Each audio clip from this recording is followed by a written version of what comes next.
दुवरा से आइले बोलमुआ तो सासु लैया लावेली हो। दुवरा से आइले बोलमुआ तो सासु लैया लावेली हो। बबुआ तो हर धनी गर्भे गुमानी आजा बाबा हमके दिहलिनु हो। बबुआ तो हर धनिया गर्भे गुमानी आजा बाबा हमके दिहलिनु हो। बबुआ ले अत मोटहन मुंगरिया बहू के देहिया तुरतनु हो।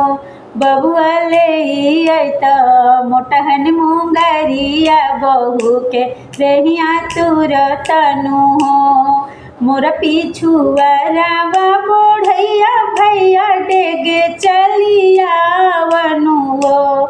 मोर पिछुआ रावा बढ़ैया भैया डेगे चलिया वनु हो।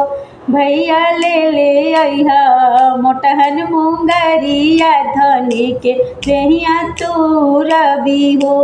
भैया ले अइहा मोटहन मुंगरिया धनी के देहिया तुरबी हो।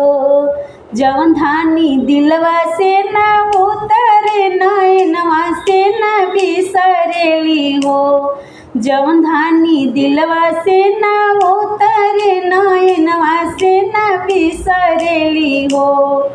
ललना जवन धानी बेट जनमवली मारत मोहिया लागेला हो।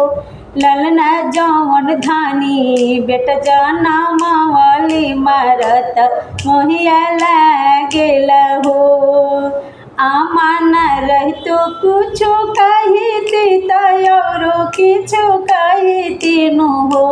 आमा कैसे के लवलू लहरवत धनिया सुकवारनु हो। अम्मा कैसे के मंगलू मुंगरिया तो धनिया सुकवारनु हो।